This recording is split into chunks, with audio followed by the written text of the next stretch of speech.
जंगली कैदियों ने कैद खाने में नंगा नाच मचा दिया था जब उनको जिंदगी में पहली बार ज्योमेट्री बॉक्स मिला। इनको समझ नहीं आया कि इसका करना क्या है। उसमें से प्रकार निकाल के बोतल के ढक्कन में छेद कर रहे हैं, फिर उसके अंदर से पानी पी रहे हैं। आधे बच्चों को पल्ले ही नहीं पड़ रहा है कि ये दो मुंह वाले प्रकार का करना क्या है, तो वो बैठ के उसकी स्ट्रेचिंग खोल रहे हैं। कुछ गांव के लौंडों ने मिलके तो हथियार वगैरह बना लिए थे। ये देख, ये अपने को यहाँ से हुक पकड़ना है, उसके बाद तुम जैसे खींच के इसको छोड़। हाँ, हमारे स्कूल में आसपास के गांव से भी बच्चे आते थे। मेरे को बहुत बढ़िया लगते यार ये बच्चे। इनको तुम इनके बैग से ही पहचान सकते हो कि ये तो गांव से, क्योंकि इनके बैग की सबसे आगे वाली जेब में से हमेशा तेल टपकता रहता है। ये लोग लंच के नाम पे एक अचार की चीर और 3 पराठे भर के लाते थे स्टील के डब्बे में, जो रोज लीक कर रहा है। और ये लोग रोज अचार कैसे खा ले रहे हैं। ये लोग स्कूल की बस में ही आते थे, जिसका ड्राइवर था अब्दुल और कंडक्टर रफीक। अब्दुल और रफीक मिलके बसें ड्रिफ्ट करवा देते थे। जान दो, चलो उतर जाओ, आ गया स्कूल। रफीक की स्पेशलिटी थी कि जहाँ से बस निकल ही नहीं सकती वहाँ से भी निकलवा देता था। हाँ, आंदो आएगी, निकलेगी। इतनी जगह में तो 4 बसें पार्क हो जाएंगी। हाँ, जान दो। बस। अब्दुल और रफीक बहुत डेडिकेशन के साथ काम करते थे। बारिश में गांव में बाढ़ आ गई है। गांव वाले बेचारे घर से बाहर नहीं निकल पा रहे हैं। बच्चों ने स्कूल की ड्रेस पहनी थी, वो वापस से खोल दी कि ऐसे मौसम में तो कहाँ ही जा पा रहे स्कूल। इधर अब्दुल और रफीक बस लेके आ गए बाढ़ में। आराम से निकलेगी, आराम से। चलने दो। इतनी मेहनत करके जब ये सब स्कूल पहुंच रहे तो पता चल रहा है कि बाढ़ के कारण स्कूल ही बंद है। मेरे को बहुत पसंद है ये बच्चे, क्योंकि ये पढ़ाई को ज्यादा सीरियसली लेते ही नहीं है। ये लोग सारे सब्जेक्ट की एक ही कॉपी बना रहे हैं। टीचर ने कवर चढ़ाने का बोला तो न्यूज़पेपर में लपेट के लिया रहे कॉपी को। ये लो, चाय के कप के निशान दिख रहे यार उस पे। बेटा पेपर तो ढंग का लपेट के लाते। 120 पन्ने की कॉपी में 5 पार्टीशन कर रखे इन्होंने अलग अलग सब्जेक्ट के, और उसमें भी छोटा लिख रहे ताकि कॉपी नहीं भराए।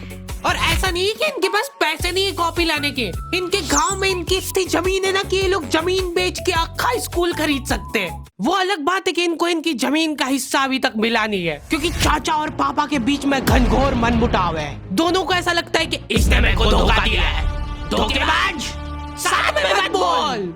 देख, मैं यहाँ पे फालतू बात करने नहीं आया हूँ। बात एकदम क्लियर है, मेरे को मिलनी चाहिए पूरी प्रॉपर्टी। अच्छा ठीक है, सबसे पहले तो तू औकात में रहे। तू रहे औकात में। अरे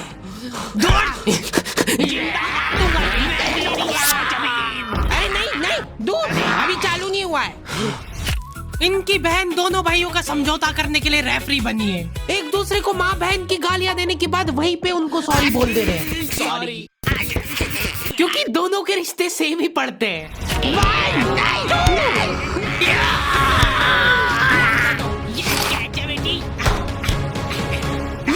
जीत गया। ये देख कोर्ट कचहरी में मिलेंगे अब।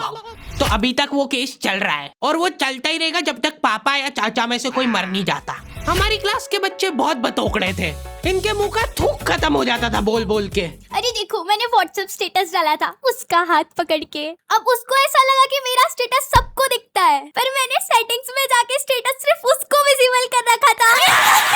लॉन्डो से कुछ भी शेयर करना बहुत रिस्की काम होता है। मेरे को तो अच्छी लगती है यार कंचन। तुमने सिर्फ बोला है कि ये अच्छी लगती है, इधर लॉन्डो ने अफवाह फैलानी चालू कर दी। सर, उसको आंख उठा के मत देखना, भाई की बंदी है। जब भी वो पास से निकल रही है मत करो यार ये हरकत। वो इंटरेस्टेड होगी भी तो भाग जाएगी तुम्हारी हरकतों की वजह से। इतनी ज्यादा बकलोली सहन करने के बाद हमारे क्लास टीचर ने सोचा कि इनका सेटिंग अरेंजमेंट चेंज कर देते हैं। एक लड़का और एक लड़की बैठाएंगे, फिर देखते कैसे बात करते हैं ये। मेरे दोस्तों के पास जो लड़कियां बैठी वो बीच में बैग रख ले रही है ताकि गलती से भी ये दरिंदा उससे टच नहीं हो जाए। इनका तो फिर भी ठीक था, मेरी किस्मत तो बिल्कुल ही घटिया थी। जब तक मेरा नंबर आया लड़कियां ही खत्म हो गई हमारी क्लास की। अच्छा ठीक है, तुम अकेले बैठ जाओ। तो अब अब सभी बच्चों को फर्स्ट पीरियड तो मजबूरन ऐसे ही बैठना पड़ता था, लेकिन जैसे ही सेकंड पीरियड लगता था इस टीचर की क्लास के बाहर जाने में और अगले टीचर की क्लास में आने में 30 सेकंड मिलते थे हमको। उस 30 सेकंड में सब लोग अपने अपने झोले उठा के दौड़ रहे इधर उधर। जैसे ही अगला टीचर क्लास में आया, बेटा तुम सब हाफ क्यों रहे हो, तो सेकंड पीरियड में सब अपने दोस्तों के पास पहुंच जाते थे। लेकिन लड़कियों को उतनी भी सब्र नहीं है, उनको फर्स्ट पीरियड में भी बात करना है। व्हाट्सएप स्टेटस जो था वो सिर्फ उसको दिखा। क्लास के इस कोने से उस कोने तक इशारों में बातें हो रही है इनकी। लिप सिंक पढ़ ले रही है लड़कियां इतनी दूर से। या लौंडो को चिल्ला चिल्ला के बताने के बाद भी समझ नहीं आती आधी चीजें। अरे तो तुम इसकी कॉपी नानी के यहाँ क्यों लेके गए थे? सर वो मेरे को लगा मैं वहां जाके पढ़ाई करूंगा। इनसे घर में, स्कूल में, कोचिंग में कहीं पढ़ाई नहीं हो रही है और 4 दिन के लिए कहीं घूमने जा रहे तो उसमें बैग में कॉपियां भर ले रहे कि अब होगी पढ़ाई। वो भी दूसरे की कॉपी मांग के ले जा रहे हैं। वहां जाके सिर्फ कॉपी निकाल के सामने रख दी सबके, ताकि नानी के घर पे तुम्हारा एकदम रोला जम जाए कि लड़का दुनिया इधर से उधर हो जाए पर पढ़ाई नहीं छोड़ता है। लड़का दूसरे की कॉपी मांग के लाया है अपनी कॉपी कंप्लीट करने के लिए, जबकि स्कूल डेली जा रहा है अपना लड़का, फिर भी कॉपी इनकम्प्लीट रह जा रही है। और बात ये कि वहां जाके भी इनसे कॉपी कंप्लीट हुई नहीं है, उल्टा हुआ निकाल के रख दी थी और भूल के आ गए कॉपी। और तुम्हारी लीव तो 3 दिन की थी, तुम 5 दिन बाद क्यों आए मुंह उठा के?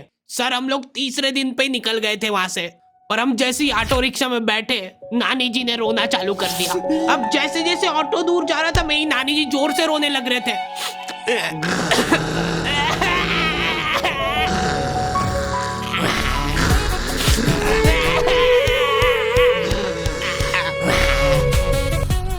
एक पूरा दिन तो इसमें हो गया सर हमारा। फिर अगले दिन मम्मी ने उतर के नानी जी को समझाया, रो मत मम्मी, रो मत, रो मत, मत रो। उन्होंने रोते रोते समझाया कि मत रो। आधा दिन ये चला, फिर आधे दिन ऑटो वाले ने वापस से मजे लिए।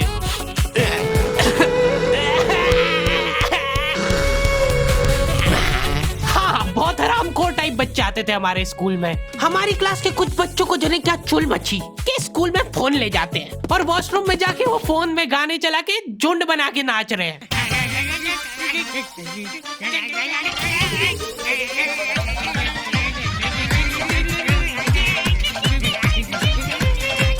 उधर साइड में लाइन डिस्टर्ब हो गई यार उन बच्चों की जो कांच में बाल बनाने के लिए लगी है। वॉशरूम में मूतने से ज्यादा लंबी लाइन बाल जमाने के लिए लगी होती थी। और तुम गौर से देखोगे इनको तो पता चलेगा कि सब लोग सेम ही चीज कर रहे हैं। बाल गीले करके अपनी जेब से कंघा निकाल रहे गोल वाला, उसके अंदर 2 उंगली फंसा रहे और फिर बाल खड़े कर रहे हैं।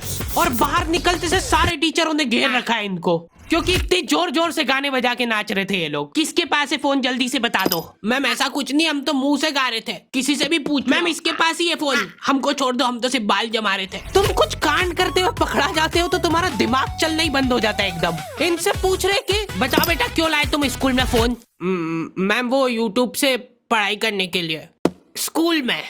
हाँ, हमारे स्कूल में सबसे बड़ी टॉप की सजा होती थी सस्पेंड करना। और मेरे को पता नहीं क्यों बहुत बढ़िया लगती थी ये सजा। ना तुमको स्कूल वालों को लीव लिख के देना है, ना स्कूल वाले तुमसे पूछेंगे कि तुम कहाँ गए थे। रिटायरमेंट वाली लाइफ जी रहे हो तुम स्कूल में। उसके मम्मी पापा को बुला के वो फोन भी दे दिया और उसको सस्पेंड कर दिया। अब वो बच्चा घर पे बैठ के आराम से फोन चलाता है और अपना जीवन खुशी खुशी बिताता है। उसके घर में सिर्फ 2 ही रिटायर्ड लोग हैं, एक उसके दादाजी और दूसरा वो।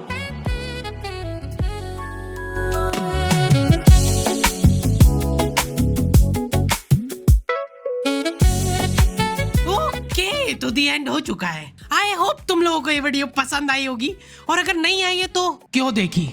हरी भाई कम से कम 1 घंटे की वीडियो बनाया करो। वीडियो कब चालू होती कब खत्म होती पता ही नहीं लगता है। बात ठीक है, पर ये एनिमेशन बनवाते बनवाते मेरी जेब भी कब खाली हो जाती है वो पता नहीं लगता है मेरे को।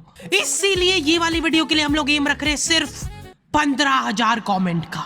जो भी वीडियो डालने के 1 घंटे के अंदर कमेंट करेगा उन सबको मैं पर्सनली रिप्लाई करूंगा बैठ के। बस सब हो गया है, वीडियो वगैरह सब बन गई है, मैं बैठ के यही काम करूंगा। और अगर तुम लोग ये कंप्लीट नहीं कर पाए तो मैं समझ जाऊंगा कि तुम में वो पहले वाली बात नहीं रही। मिलते हैं नेक्स्ट वीडियो में।